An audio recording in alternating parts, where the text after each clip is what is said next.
വേദിയിൽ പാരായണം, ഭാഗവത പാരായണം, ഭാഗവതയജ്ഞത്തിൻ്റെ പാരായണം മൂന്നാം സ്കന്ധമാണ്. ആ സ്കന്ധത്തിലെ ഏറ്റവും പ്രധാനമായിട്ട് ചെറിയ ഭാഗങ്ങളൊക്കെയാണ് ഇപ്പോൾ പാരായണം ചെയ്യുന്നത്. അതായത് വിതുരമൈത്രേയ സംവാദം എന്ന് പറയുന്ന പ്രധാന ഭാഗമാണ്. അധ്യായം 7 നമ്മളിപ്പോൾ പ്രവേശിച്ചിരിക്കുന്നത്. വിതുരർ ആരാണെന്ന് ആർക്കും അറിയില്ല. പഞ്ചപാണ്ഡവന്മാരുടെ അച്ഛന് തുല്യനായിരിക്കുന്ന വിതുര മഹാശയനാണ്. അതേമാതിരി മൈത്രേയൻ ആരാണെന്ന് ആർക്കും അറിയത്തില്ല. യാജ്ഞവൽക്യമണിയുടെ മറ്റൊരു പേരാണ് മൈത്രേയൻ നായർ. മൈത്രേയൻ എന്ന് പറയുന്ന സൂര്യനെ തപസ് ചെയ്ത് ആ പേര് കിട്ടിയതാണ്. പക്ഷെ അദ്ദേഹത്തെ മറന്നാൽ നമ്മൾ നമ്മളെ മറക്കുന്നതിന് തുല്യമാണ്. കാരണം ഭഗവാൻ പോലും അദ്ദേഹത്തിനെ അംഗീകരിച്ചുകൊണ്ടാണ് ഉപദേശം കഴിഞ്ഞ് ഉദ്ധവരോട് പറഞ്ഞു, നീ പോകുന്ന വഴിക്ക് വിതുരമഹാശനെ കാണും, അദ്ദേഹം നിന്നോട് ഒത്തിരി സംശയം ചോദിക്കും, കാലത്തെക്കുറിച്ച് ഞാൻ എന്നൊക്കെ പറഞ്ഞിട്ടുണ്ടെന്നൊക്കെ. അതൊന്നും നീ കയറി പറയണ്ട. പകരം മൈത്രേയ മണിയടുത്തേക്ക് കൊണ്ടുപോയി പോകണം. പോയി അവിടെ ചെന്ന് അവർ തമ്മിൽ കണ്ടുമുട്ടി സംസാരിക്കട്ടെ. അപ്പം ലോകത്തിന് ഉപകാരമായിട്ടുള്ള പല കാര്യങ്ങളും പുറത്തേക്ക് വരും. അങ്ങനെ പുറത്തേക്ക് വന്നെങ്കിലല്ലേ പറ്റുള്ളൂ. അപ്പം ഇവിടെ എന്താണെന്ന് പറഞ്ഞാൽ ഏറ്റവും വലിയ ശാസ്ത്രജ്ഞനാണ് മൈത്രേയ മണി. അപ്പം അദ്ദേഹമാണ് കാലത്തെക്കുറിച്ചൊരു വിവരണം തന്നത്. കാലത്തിൻ്റെ വഴിക്ക് കാലപുരുഷനായ ഭഗവാനിൽ നിന്നുണ്ടായതാണ് കാലം. എപ്പോൾ ഭഗവാനിൽ നിന്നും വേർപെട്ടു, അപ്പോൾ അതിൻ്റെ ഗ്യാപ്പിന്, ഭഗവാനും ആ മായയ്ക്കും ഇടയ്ക്കുള്ള കാലത്തിന് ആ ഗ്യാപ്പിനാണ്, ആ വിടവിനാണ് കാലം എന്ന് പറയുന്നത്. ശ്രീമത്രേ നമഃ ലളിതാ സഹസ്രനാമത്തിൻ്റെ ഏറ്റവും പ്രധാനപ്പെട്ട ശ്ലോകം. അത് മാത്രം ദിവസവും ഉച്ചരിക്കുന്ന ആളിലാണെങ്കിലും ശക്തി കിട്ടും. ശ്രീമത്രേ നമഃ. ആ മാത്രയിൽ നിന്ന് അതപ്പതിച്ച് താഴോട്ട് വന്ന് ബിന്ദുവായി, പരാർത്ഥത്തിലായി, നമ്മളായി, ഇങ്ങനെയായി, പ്രണവമായി. അപ്പോൾ ശ്രീമാത്രേ നമഃ എന്ന് മാത്രം പറഞ്ഞാലും മതി. ആ മാത്രയിലാണ് ഇരിക്കുന്ന കാലങ്ങൾ മുഴുവൻ. ആ ഭഗവാനിൽ നിന്ന് പോകുന്ന ഭഗവാന്റെ ഊർജം, ഭഗവാന്റെ ഇച്ഛ കൊണ്ട് കുറേ നാൾ അതൊന്നും ചെയ്യാതെ ഇരുന്നു. കപിലോപദേശം മുഴുവൻ വായിച്ചാൽ ഇത് കിട്ടത്തില്ല. കപിലമുനി പറയുന്നതാണ് സാഖ്യം. ആ ശ്രീമാത്രേ നമഃ എന്ന് പറയുന്ന അവിടെ കാലമില്ല, അവിടെ ഗുണങ്ങളില്ല, അവിടെ നമ്മളില്ല, യാതൊന്നുമില്ല. ഭഗവാന്റെ സുഖകരമായ ഒരു സങ്കല്പം, ഭഗവാനിൽ നിന്ന് പോകുന്ന ഊർജത്തിലുണ്ട്. ആ സങ്കല്പമുണ്ട്. നമ്മളിവിടുന്ന് വിശ്വാസത്തിൽ നമ്മുടെ സങ്കല്പമുണ്ട്. ആ സങ്കല്പമാണ് ആ കാലം എന്നുള്ള വിവക്ഷരിക്കുക. കാലമൊന്നും നമുക്ക് പറയാൻ പറ്റുന്ന അങ്ങനെയൊന്നുമില്ല.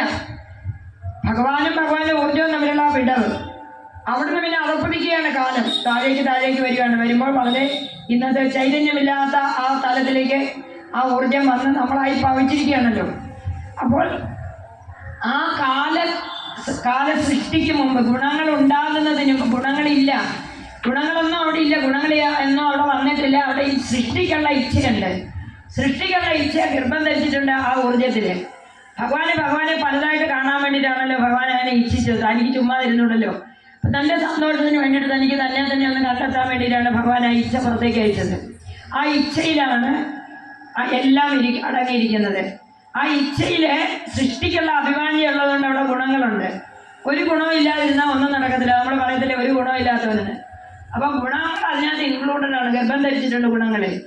അങ്ങനെ ആ ഗുണങ്ങൾ സൃഷ്ടിക്ക് മുമ്പുള്ള ഭഗവാന്റെ ആ പുറത്തേക്ക് വന്ന ബോധത്തെ അവ്യാകൃതം എന്നതിനെ പറയും. അത് ശരിയല്ല, അത് ശരിക്കും ഒരു ഭഗവാന്റെ യഥാർത്ഥമല്ല.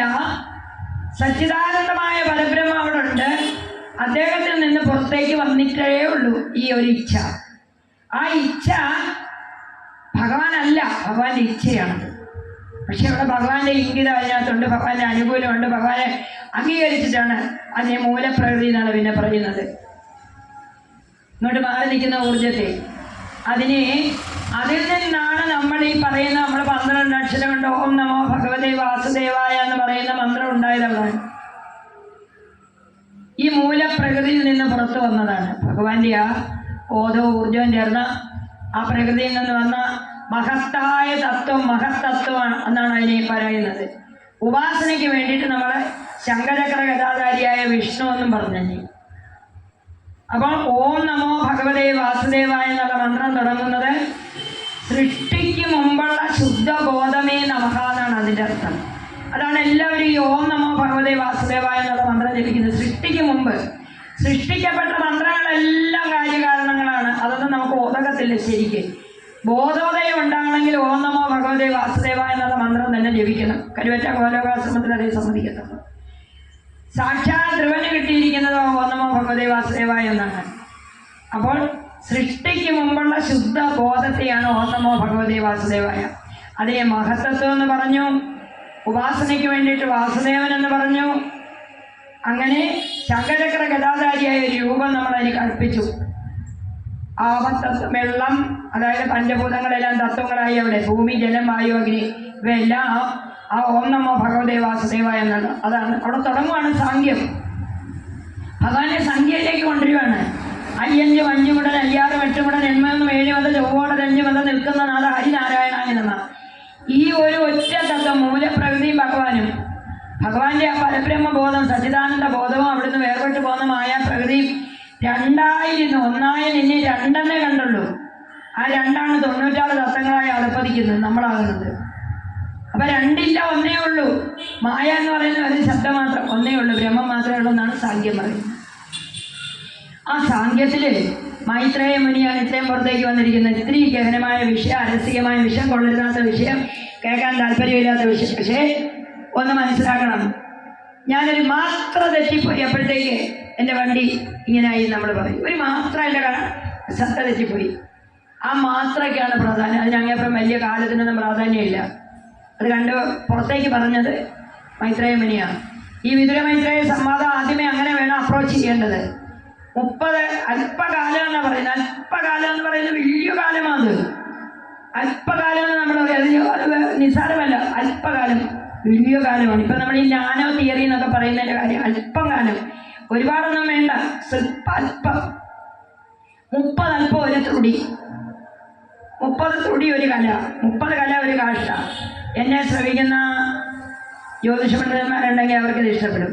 30 കല ഒരു കാഴ്ച, ഒരു നിമിഷം എന്ന് പറയാം, ഒരു ഞൊടി ഒരു മാത്ര, 4 മാത്ര ഒരു ഗണിതം, 10 ഗണിതം ഒരു ശ്വാസം. നമ്മുടെ 10 ഗണിതമാണ് ഒരു ശ്വാസത്തിന് എണ്ണിയ.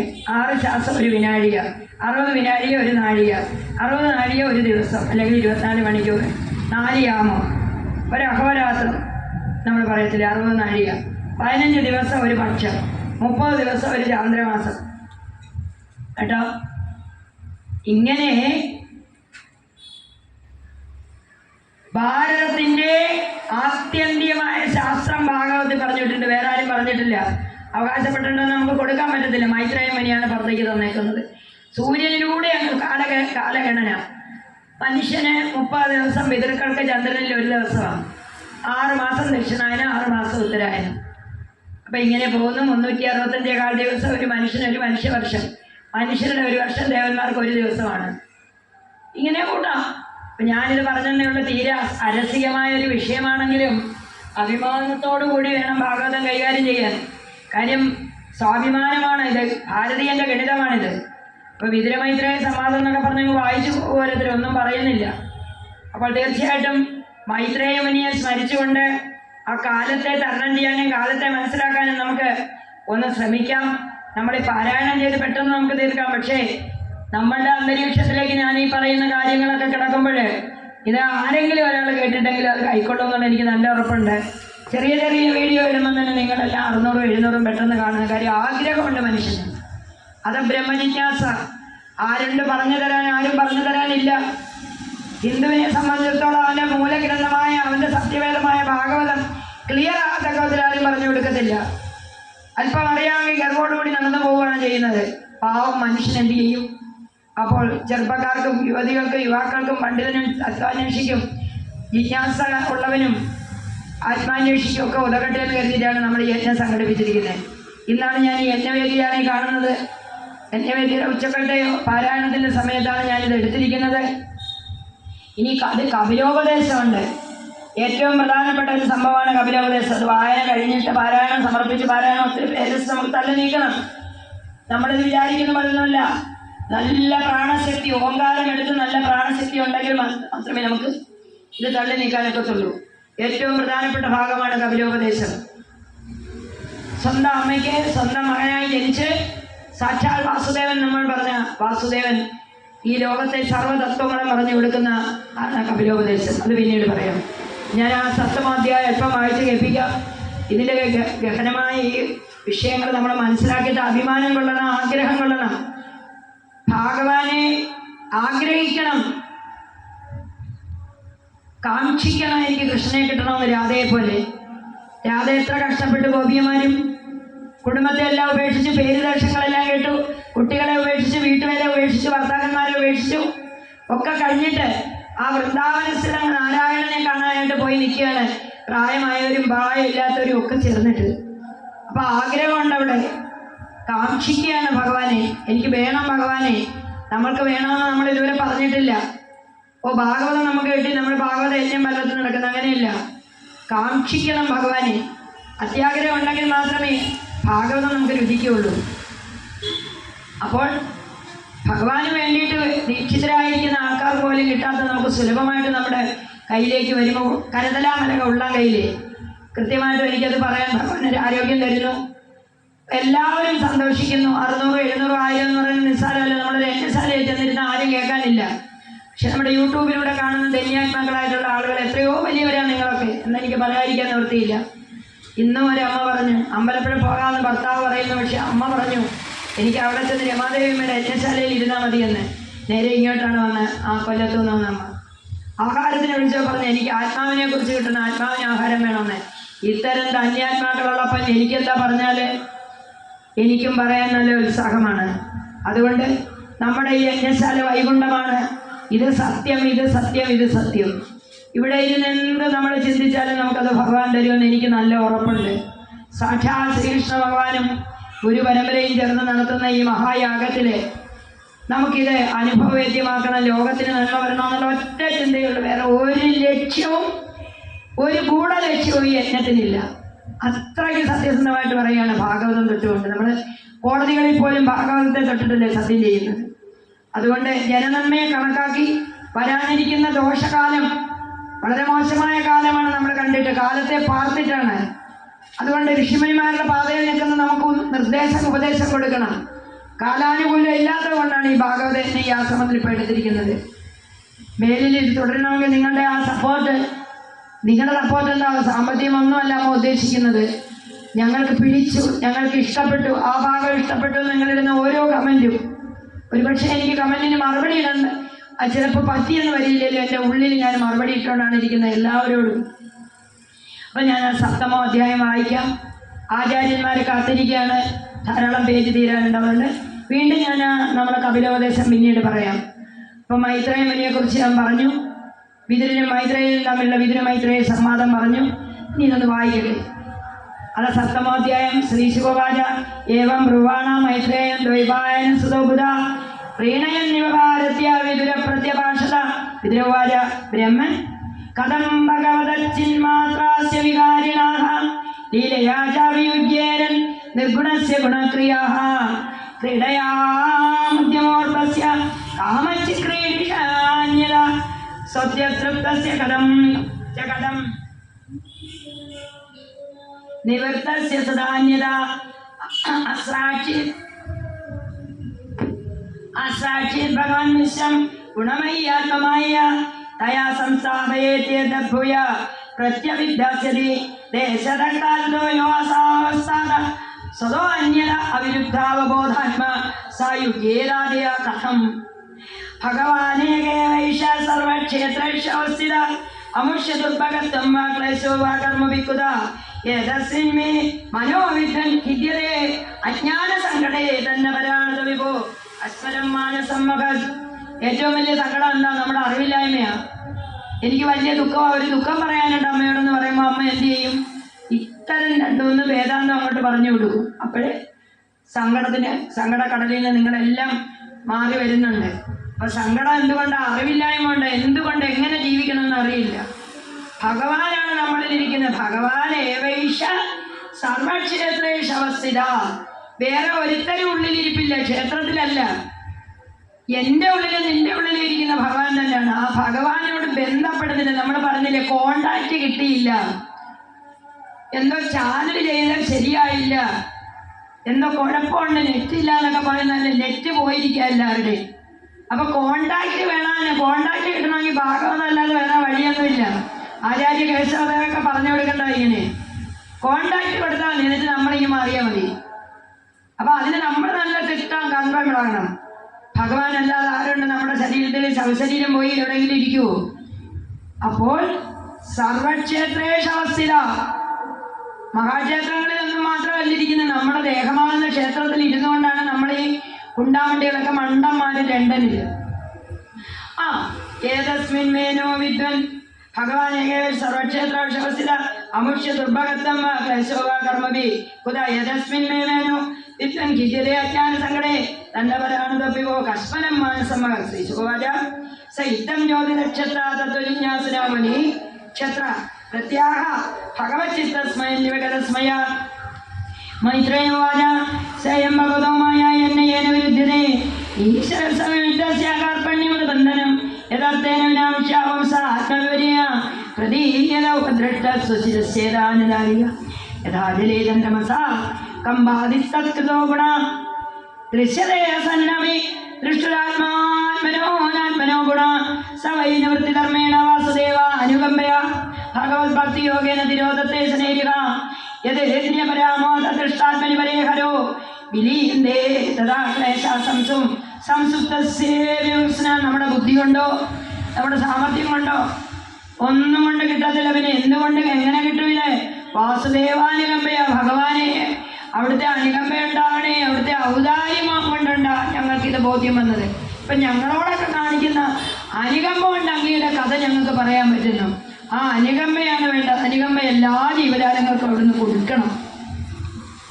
ഭഗവത് ഭക്തി യോഗേന വിരോധത്തെ ജനേരിക യദ്ദേന്ദ്രിയോ പരാമോദ ദഷ്ടാത്മനി പരേഹൽവ. ഇങ്ങനെ അനുകമ്പ ഉണ്ടാകണമെങ്കിൽ സഹജീവികളോട് നമ്മളും അനുകമ്പ കാണിക്കണം.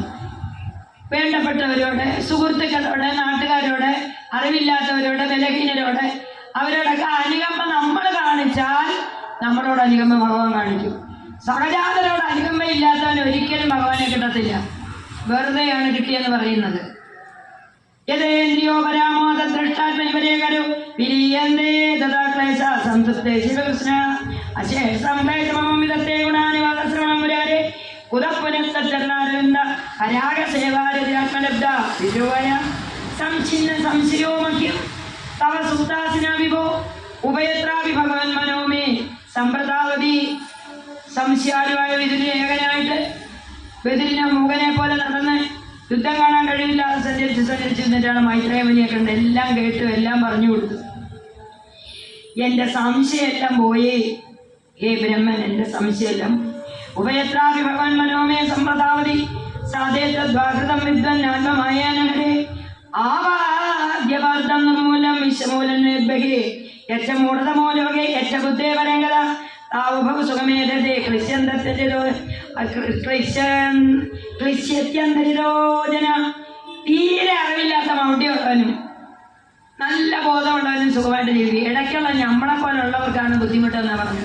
ഞങ്ങളെപ്പോലെ അർത്ഥഭാവം വിനിച്ചെത്തിയ പ്രതീതസ്യാവിനാത്മന സംജാമി വിഷ്മച്ചെന്ന സേവായ കമ്പരാണതേ യസേവയാ ഭഗവത കൂട സസ്യമതിഷ എതിരാസോപവേദ്യോപാദയോ പ്രശ്നാർത്ഥന ദുരാഭാഗ്യലതസ്സാ വൈകുണ്ഠവർമ്മസു യത്രോപഗീയതേ നിത്യം ദേവദേവോ ജനാർദ്ദന സൃഷ്ടാഗ്രേ മഹാദീനി സവികാരാണ്യ അനുക്രമാത് തേഭ്യോ വിരാജമദ്രിത്യാദമനുപ്രാവിശദ്ദിവോ യമാമുരാജ്യം പുരുഷം സഹസ്രാഗിരുവാഹകം യത്ര വിശ്വമേ ലോക സവികാസം സമാസതേ യസ്മിൻ ദശവിധ പ്രാണ സേന്ദ്രിയാസേന്ദ്രിയസ്യവൃത് ത്വയരിതോയതോ വർണ്ണ സത്വവിയൂത് വിഭൂതിർവദസ്സന യത്ര പുത്രൈച്ച ഗോത്രൈച്ച നക്തിസ്തവ സഹോദരേ പ്രജാവിചിത്രാകൃതയാസംയാവിരുതന്തതം.